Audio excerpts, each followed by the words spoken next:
Question number 1 first. So yeast cells contain an enzyme catalase which catalyzes the hydrolysis of hydrogen peroxide into oxygen and water with the transfer of heat to the surrounding. तो ये surrounding को heat transfer करता है. This is an exothermic reaction.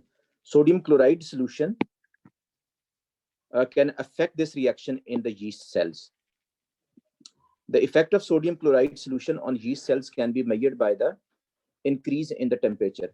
So this is what you have to measure. यानी आपने जो sodium chloride का effect है on the enzyme activity को measure करना है by measuring the change in temperature. You are required to prepare different concentrations. ये these are expectations that you have to do in this year practical. Prepare the different concentration of sodium chloride solution S. Investigate the effect of different concentrations of sodium chloride solution on the yeast cells by finding the highest increase in temperature. तो आपने temperature rise जो है वो major करना है. इसमें you are provided with, ये आपको सोल्यूशन दिए हुए हैं S, W, Y and H.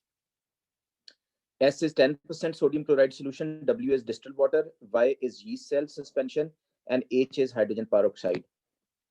It is recommended that you wear safety goggles or glasses when carrying out a practical procedure. The hazards of the use of all the apparatus and the solution need to be considered. Then the level of risk need to be assessed as low or medium or high. State the hazard with the greatest level of risk when using the apparatus and solutions, and state the level of risk of the procedure low, medium or high. तो बेटा इसमें ये जो chemical दिए हैं या जो experiment आप कर रहे हैं इसमें देखें कि आपको क्या रिस्क लगता है. आपको नहीं लगता कि ये जो हाइड्रोजन पेरोक्साइड है ये इरिटेंट है और ये स्किन इरिटेशन कॉज कर सकता है. सो hydrogen peroxide H2O2 is an irritant or corrosive. तो लेवल ऑफ रिस्क क्या होगा, ये मीडियम लेवल ऑफ रिस्क है, यानी इसे हाई लेवल ऑफ रिस्क की कैटेगरी में आप नहीं डाल सकते.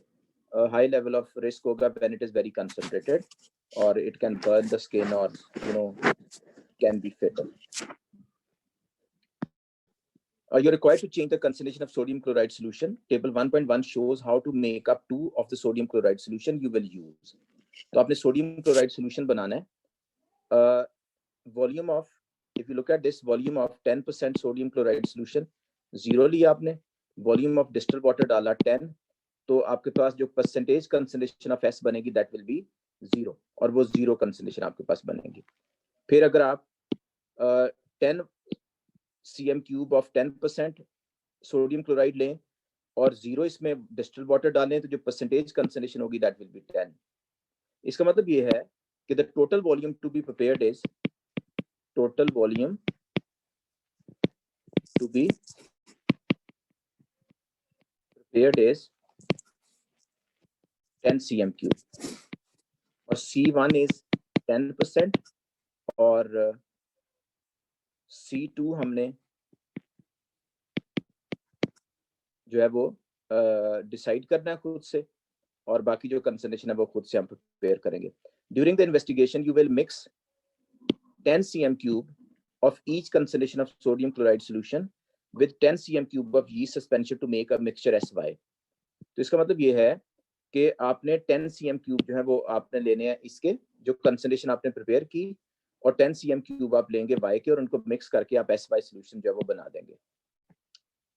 तो volume of 10% sodium chloride solution 0 लिया आपने, वॉल्यूम ऑफ डिस्टिल्ड वाटर लिया 10, इनको मिक्सअप किया और जो परसेंटेज कंसंट्रेशन ऑफ एस आएगी दैट विल बी 0 जैसे पहले टेबल में आपने किया.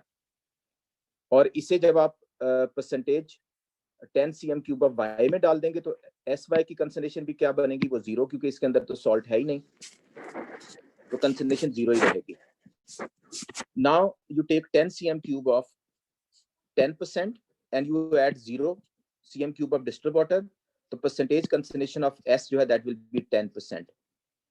और जब 10% का 10 cm cube आप इसका लेंगे, 10 cm cube आप इसका और प्लस इसमें डालेंगे 10 cm cube of Y, तो ये बन जाएगा 20 cm cube of SY. लेकिन उसकी कंसंट्रेशन जो है वो हाफ हो जाएगी, यानी इसकी कंसंट्रेशन जो है ये 10 थी तो ये इसका हाफ हो जाएगी, क्योंकि आपने डबल कर दिया ना उसको, सोल्यूशन को, उसका वॉल्यूम जो है डबल कर दिया आपने बाय डाल के, तो उसकी जो कंसंट्रेशन है वो हाफ हो जाएगी। Decide which concentration of sodium chloride solution to prepare, आपने कौन सी सोडियम क्लोराइड की सोल्यूशन जो है वो कंसंट्रेशन प्रिपेयर करनी है, using simple dilution and using 10% sodium chloride solution. आपने 10% सोडियम क्लोराइड सोल्यूशन जो है वो प्रिपेयर करना है और आपने कंसंट्रेशन प्रिपेयर करनी है। जब आप डिसाइड करते हैं कि what concentrations have to be prepared, तो what concentrations have to be prepared, तो आप मिनिमम कितनी कंसंट्रेशन प्रिपेयर करते हैं बेटा?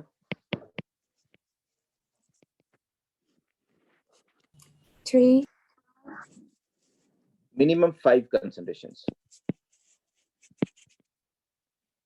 और जो रेंज होगी वो क्या होगी, यानी उसमें मिनिमम एंड मैक्सिमम दोनों वैल्यू जो इंक्लूडेड होनी चाहिए। मैक्सिमम कौन सी है, 10% है, और मिनिमम क्या है 0, तो 0 10 दोनों इंक्लूडेड होनी चाहिए। तो फिर मिनिमम 5 वैल्यू जब आप बनाएंगे तो ये आ जाएगी आपके पास, ये है ना एस की कंसंट्रेशन आपने जो प्रिपेयर करनी है, तो ये 0% और ये 10% आ जाएगी। तो what other percentages you can make of S, 0 भी हो उसमें और 10% भी हो, तो what other concentration you can prepare, other concentration that you can prepare maybe 2%, maybe 4%, maybe 6%, or maybe 8%, or maybe 10%. तो 0 से लेकर 10 तक आपने कंसंट्रेशन, ये है ना percentage concentration of sodium chloride solution, you got it.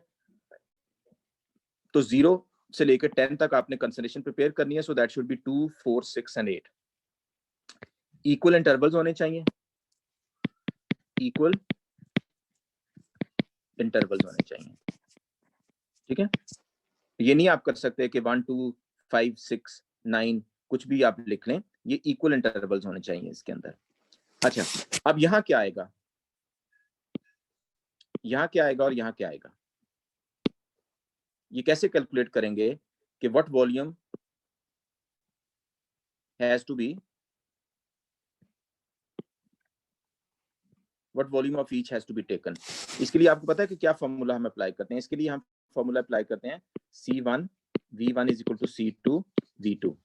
C1 बेटा क्या है, C1 is this is 10%, V1 हमने कैलकुलेट करना है, ये है V1। C2 क्या है, this is what has to be prepared, ये है C2, ये हमने प्रिपेयर करना है, ठीक है, तो ये है 2। V2 क्या है, this is the total volume that we have to prepared, और टोटल वॉल्यूम हमने यहाँ डिसाइड किया था कि कितना टोटल वॉल्यूम हमने प्रिपेयर करना है, दैट इज 10 cm3। तो टोटल वॉल्यूम हमने 10 cm3 प्रिपेयर करना है, सो दिस इज 10। तो V1 कितना आ जाएगा, V1 will be 2 into 10 divided by 10, तो 10 से कैंसिल आउट हो गया, तो V1 शुड बी 2, तो ये जो है वो 2 आएगा, और डिस्टिल्ड वाटर कितना आएगा, 8 आएगा, ठीक है। अब इसी तरह से आप इसके लिए कैलकुलेट कर लें, नेक्स्ट वैल्यू के लिए इसके लिए कैलकुलेट करें तो क्या आएगा, अब ये आपका C2 होगा, ठीक है। तो you put this value here instead of this 2, आप यहाँ पे इसकी वैल्यू पुट करें 4, और जब आप सॉल्व करेंगे तो ये 4 आ जाएगा, सो ये 4 आ जाएगा और ये 6 आ जाएगा, ये फिर 6 आ जाएगा और ये 4 आ जाएगा, ये 8 आ जाएगा और ये 2 आ जाएगा। आप ये कैलकुलेशन कर सकते हैं। And what should be the concentration of this SY, ये जरा सोच के मुझे बताओ, SY की कंसंट्रेशन क्या होगी, अगर इसकी 2 है तो इसकी क्या होगी,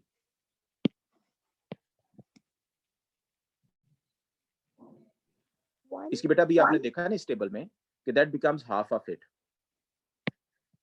क्योंकि आपने 10 cm3 S के और 10 cm3 Y के मिक्स करने हैं, तो उससे क्या है कंसंट्रेशन हाफ हो जाएगी। तो इसका मतलब ये हुआ कि यहाँ पे आएगा आपके पास 1। सर आपने डिस्टिल्ड वाटर की कंसंट्रेशन कैसे निकाली? डिस्टिल्ड वाटर की कंसंट्रेशन नहीं बेटा निकालनी है, डिस्टिल्ड वाटर का जो वॉल्यूम है वो निकालना है, और वो आएगा distilled water will be equal to V2 minus V1। तो V2 कितना है 10, और V1 हमने यहां से ले लिया -4, तो ये आ जाएगा 6। Okay sir, thank you. ये आपने इस तरह से कैलकुलेट कर लिया, ठीक है।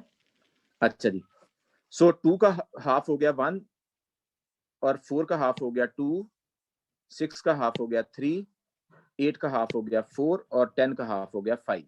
तो ये आपके पास कंसंट्रेशन आ जाएंगी एस और वाई की। You got it point? अभी तक आपने नोटिस किया कि आपको अपरेटस की जरूरत है ये सारा कुछ करने के लिए? No. No, you No. don't need apparatus. No. Now read steps 1 to step 13 before proceeding. पहले आप इसको पढ़ेंगे सारे स्टेप्स को, और फिर आप उसके बाद जो है वो आगे इसको दोबारा से, इसके लिए अब आपको apparatus चाहिए होता है to perform this part. Prepare concentrations of S as stated in B1 in beakers provided. आपको beakers दिए होंगे. You have been provided maybe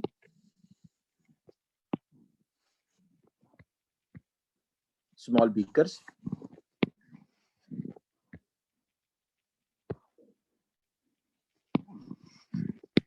ये आपको बीकर प्रोवाइडेड है. इनको लेबल कर दें आप. इनको लेबल कर दें आप 0%, 2%, 4%, 6%, 8% और 10% ऑफ एस. ठीक है? और ये है एस 10% गिवन. ये तो आपको दिया हुआ है ना. अब आपने इस टेबल के अकॉर्डिंगली टू प्रिपेयर दिस 0%, ये प्रिपेयर करने के लिए इसके कितने सीएम क्यूब इसमें डालेंगे और इसमें डिस्टिल वाटर कितना डालेंगे?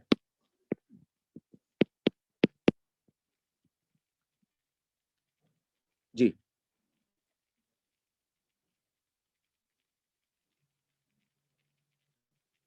Can you tell me what sir आप वॉल्यूम ऑफ एस? सॉरी, एक मिनट टेबल आप जरा जूम आउट करेंगे, हमें टेबल भी साथ नजर आ जाएगा. Thank you sir. ठीक है जी. सो अब आप मुझे बताइए कि S1 यानी S जो वॉल्यूम है वो है V1. This is V1. ये आपका V1 होगा. V1 कितना आप डालेंगे? 0. और डिस्टिल वाटर कितना डालेंगे? 10 cm क्यूब. यस. तो ये आपके पास 0% हो गया. ये आपने कर लिया. फिर आप इसमें से डालेंगे इसमें कितना? 2 cm cube. Yes, 2 cm cube. और डिस्टिल वाटर कितना डालेंगे इसमें? 8 cm cube. Yes, distil water आप डालेंगे 8 cm क्यूब. और इसी तरह से you will keep on preparing the other concentrations as well.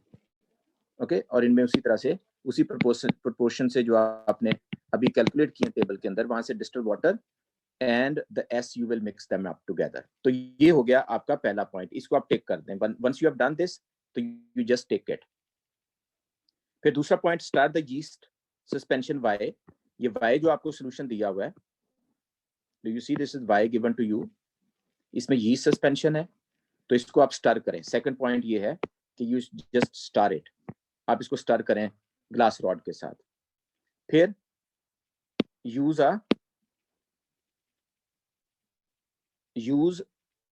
a clean syringe to collect 10 cm cube of Y from below the froth, and then put this 10 cm cube of Y into each of the beaker used in step 1 to make a mixture SY in each beaker, and then stir well and leave for at least 5 minutes.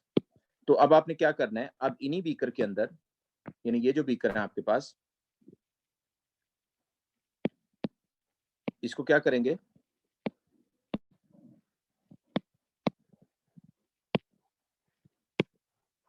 One, 2, 3, 4, 5 और 6.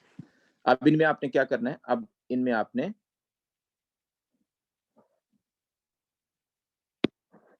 10% और 10 cm cube of Y डालना है. ठीक है? 10 cm cube of Y सब में. तो जब आप 10 cm क्यूब ऑफ वाई डालेंगे, तो पहले इसकी जो कंसंट्रेशन थी वो क्या थी? पहले इसकी थी 0, इसकी थी 2, इसकी थी 4, इसकी थी 6, इसकी थी 8 और इसकी थी 10. तो अब क्या हो जाएगा? अब एस वाई हो गया ना. Now it is an S Y. Add हाँ, अब आपने SY मिक्स कर दिया, इसको स्टर करेंगे तो अब ये 0% ही होगा, ये जो है ये 1% हो जाएगा SY, ये हो जाएगा 2% SY, ये हो जाएगा 3% SY, और ये हो जाएगा 4% SY, और ये हो जाएगा 5% SY। You got it? और उसको स्टार करके 5 मिनट के लिए आप छोड़ दें इस apparatus को। You got it? Now while you are waiting, continue with question number 1. Label test tubes with the concentrations of sodium chloride solution in the mixture SY you prepared in step 4.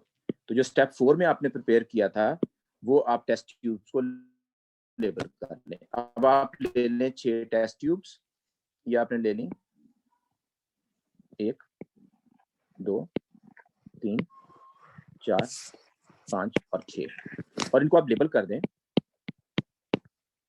SY 0%, SY 1%, SY 2%, SY 3%, SY 4% and SY 5%। तो ये आपका step हो गया।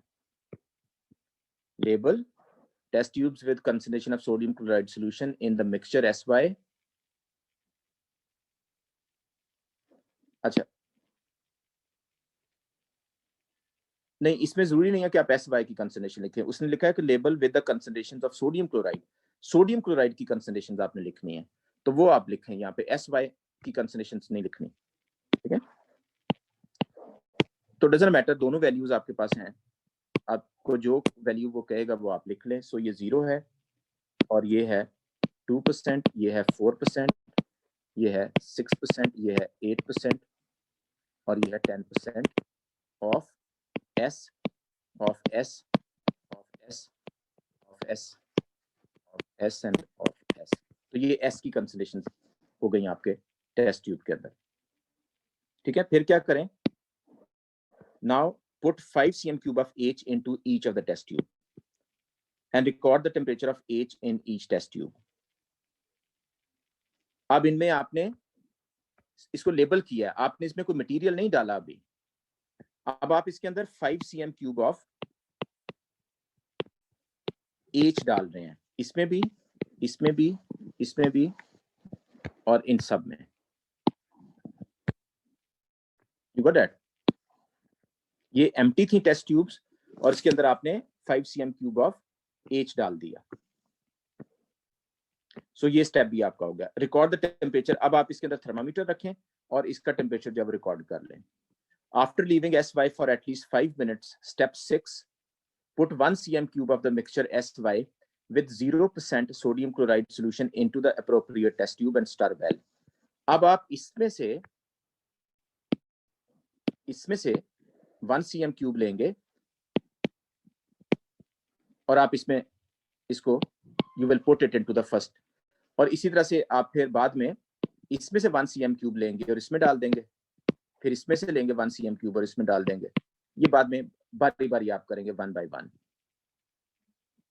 तो ये हो गया आपका। सर हम दोबारा SY क्यों डाल रहे हैं टेस्ट ट्यूब्स में?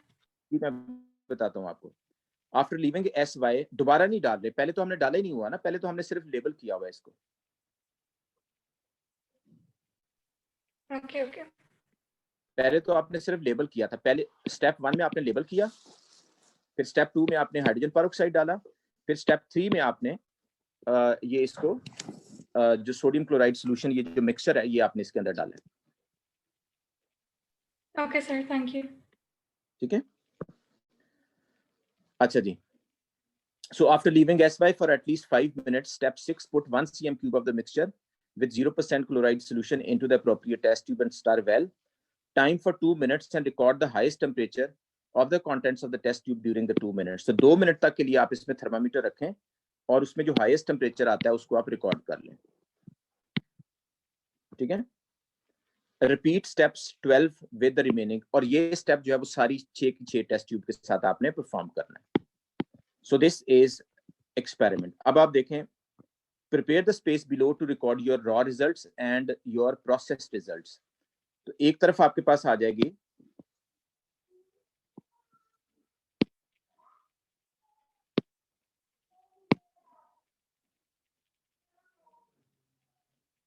एक तरफ आ जाएगी आपके पास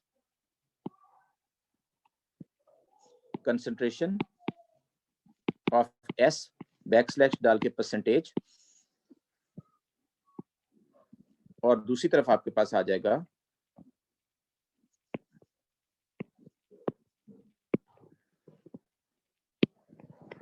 इनिशियल टेम्परेचर,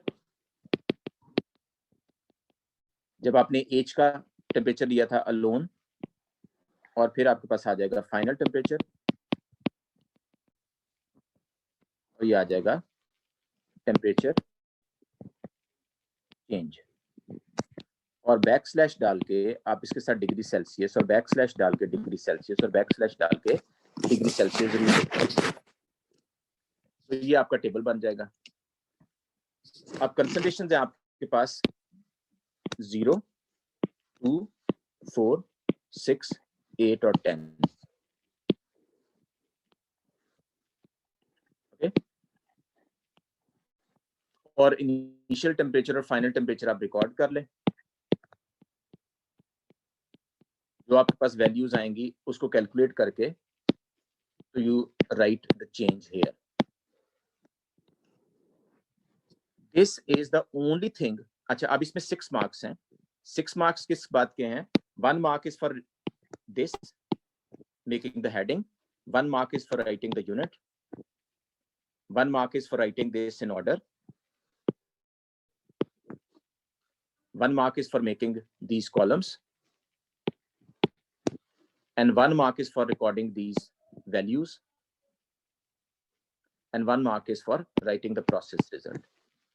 ये 6 marks हैं आपके। Okay, so let me show you the marking for table. ये 6 marks है ना टेबल के।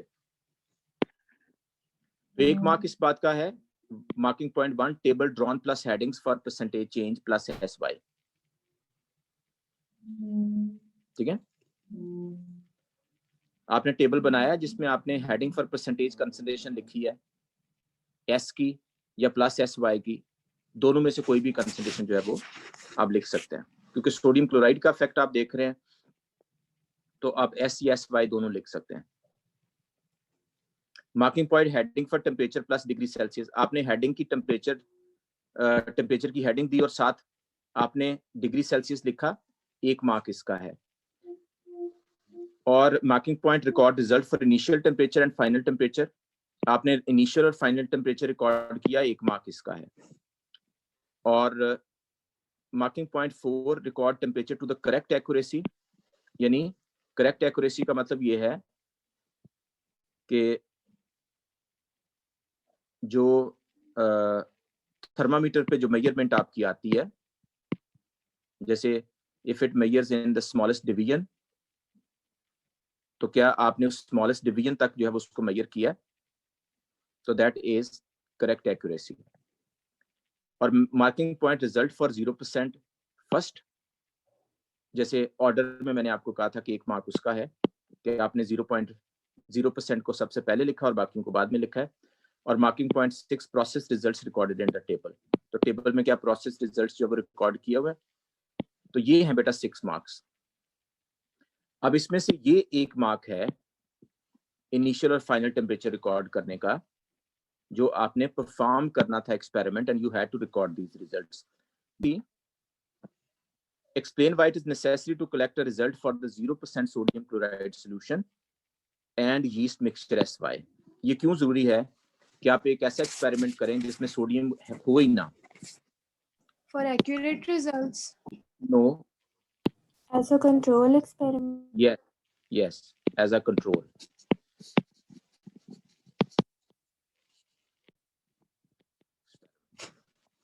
State the value of the smallest division on the scale of your thermometer. तो ये जो थर्मामीटर आपको दिया होगा उस पे स्मॉलेस्ट डिवीजन जो है वो क्या है, वो आप उसमें से देख लें। Generally it is 1 degree Celsius, ये 1 डिग्री सेल्सियस होती है।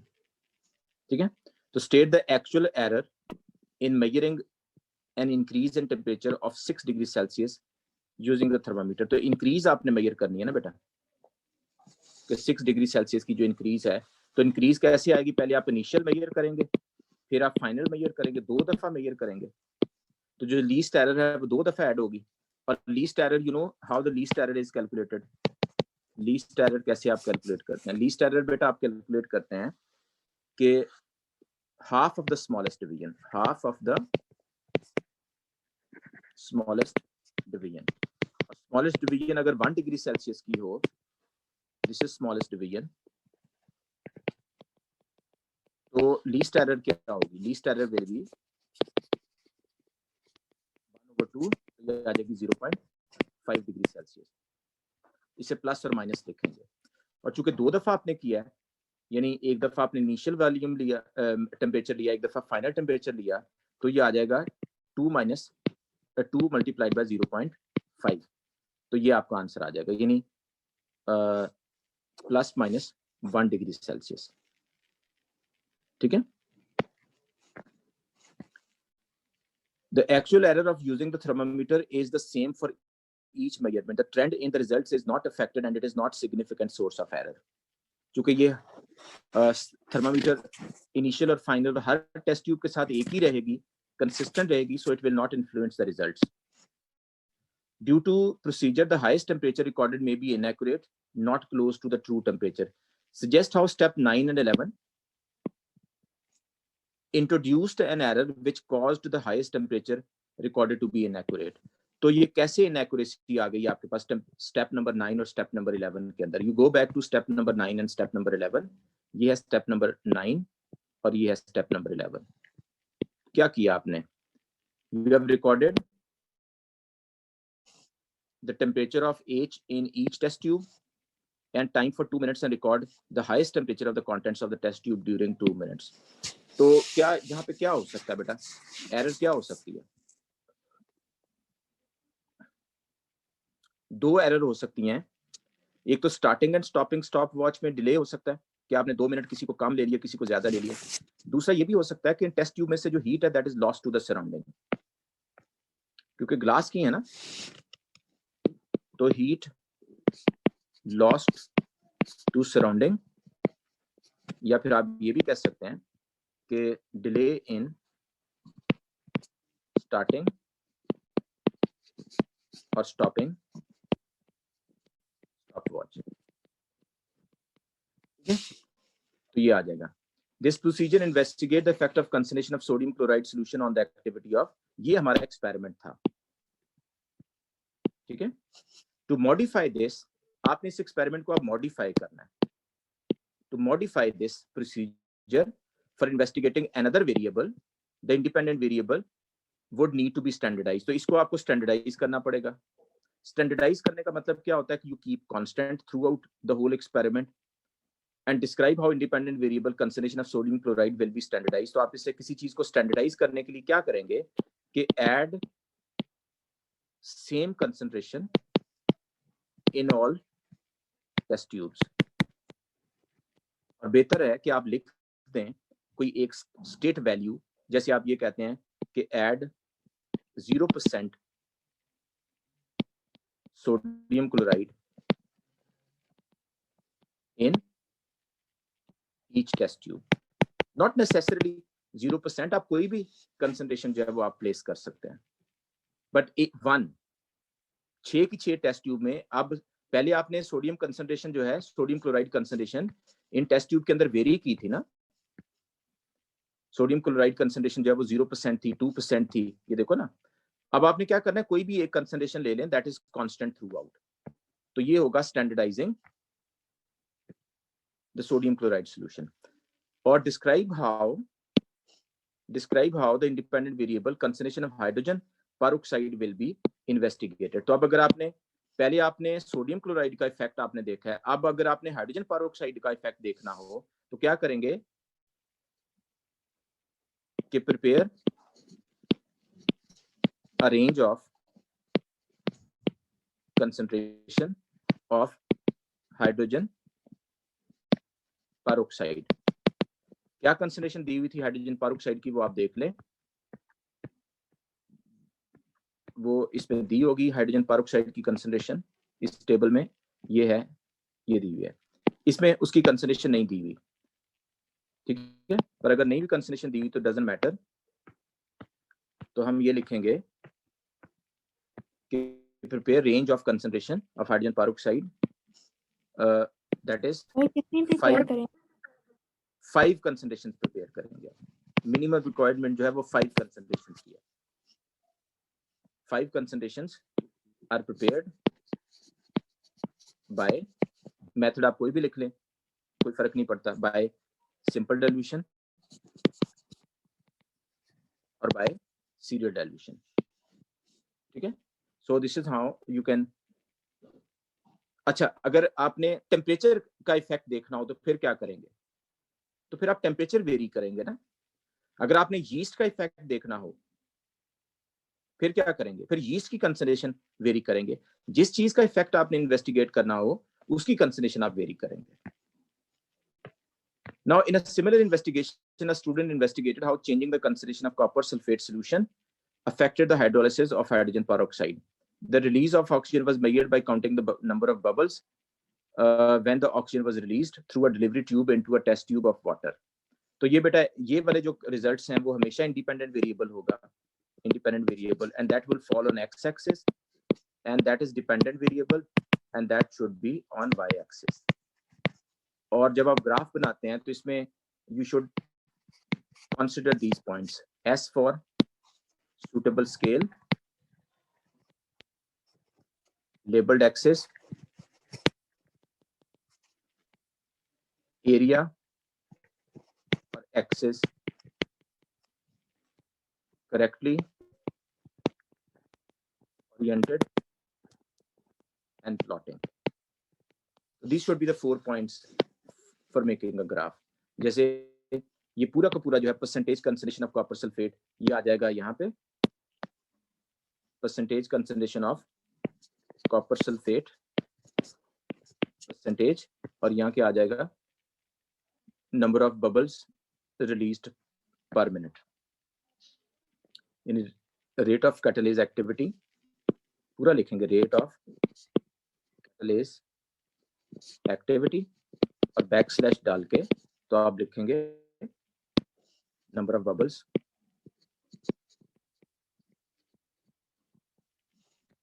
पर मिनट. ये पूरा लिखेंगे, यानी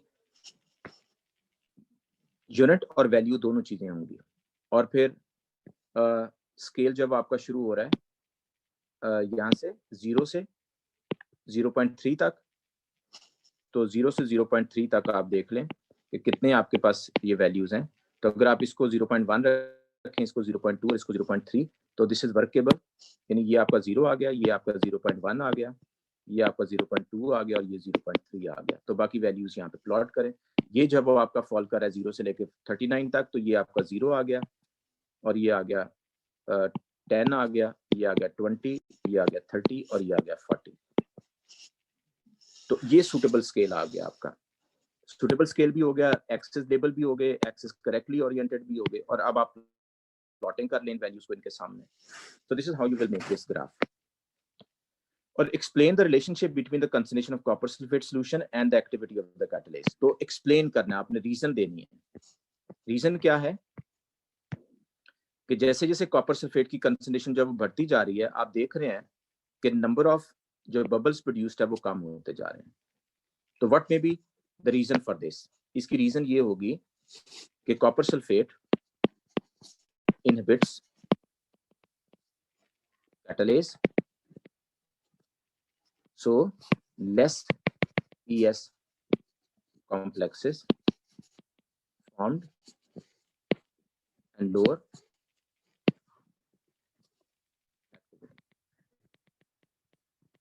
activity. You got that? So that's all about this question number 1.